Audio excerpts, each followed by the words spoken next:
মানুষের ভোটাধিকার নিশ্চিত হবে না, গণতান্ত্রিক অধিকার নিশ্চিত হবে না, মানবাধিকার নিশ্চিত হবে না, মানুষ ন্যায় বিচার থেকে বিচ্যুত হবে, ন্যায় বিচার থেকে তারা কোনো বঞ্চিত হবে।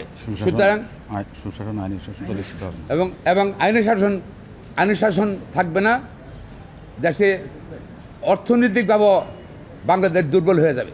সুতরাং বাংলাদেশ শক্তিশালী করতে হলে, গণতন্ত্র ভোটাধিকার শক্তিশালী করতে হলে, মানবাধিকার শক্তিশালী করতে হলে অবশ্যই বিচার বিভাগকে স্বাধীন থাকতে হবে এবং সাহসী ভূমিকা পালন করতে হবে।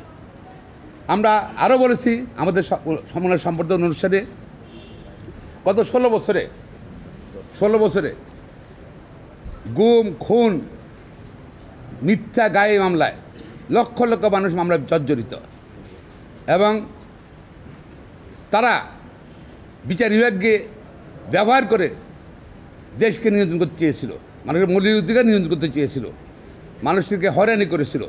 সেগুলোও যেন তারা যেন আমলে নেন, সেটা আমরা দাবি জানিয়েছি। মামলা পরিচালনার দীর্ঘসূত্রিতা, একটা সিভিল মামলা 15-20 বছর লাগে শেষ হইতে, তাও শেষ হয় না।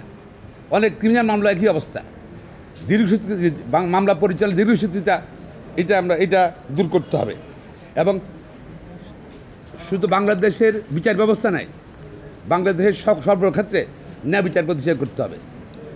অর্থনৈতিক বৈষম্য দেশের মধ্যে যেটা হয়েছে, অর্থনৈতিক বৈষম্য, সম্পদের সুষম বন্টন হচ্ছে না, এবং লুটপাট যুদ্ধে মানুষের, ছাত্রদের, সাধারণ মানুষের, দেশবাসীর কিন্তু অনেক চাওয়া আছে বিচার বিভাগের নিকট। এবং আমরা আশা করি যে আপনাদের মাধ্যমে দেশবাসীর সে আশা পূর্ণ হবে। সর্বশেষে বলেছি, আইনজীবীরা বিচার বিভাগের অংশ, আইনজীবীদেরকে সুরক্ষা দিতে হবে সর্বক্ষেত্রে। পাশাপাশি আইনজীবীদের কর্মপরিবেশ সৃষ্টি করতে হবে, নির্বাচনে কাজ করতে পারে, সুযোগ সুবিধা কাজ করতে পারে। যেমন বসার জায়গা, আইনজীবীদের বসার জায়গা, কিউবিক্যাল, এইসব ব্যাপারে আমরা দাবি জানিয়েছি। আমরা আশা করছি ওনার নিকট সর্বশেষে আবার বলছি, তার নিকট আমরা বাংলাদেশে আইনি শাসন প্রতিষ্ঠা, গণতন্ত্রের প্রতিষ্ঠা, মানবাধিকার প্রতিষ্ঠা, মিথ্যা মামলা বন্ধ করা, ভবিষ্যতে এবং আগের গায়ে মিথ্যা মামলা, গুম, খুন, সবগুলার বিচার আমরা হবে আশা করছি। পাশাপাশি তথাকথিত ক্রস ফায়ারের নামে যে হত্যা হয়েছে, সেগুলোও বিচার হওয়া বলে আমরা মনে করি।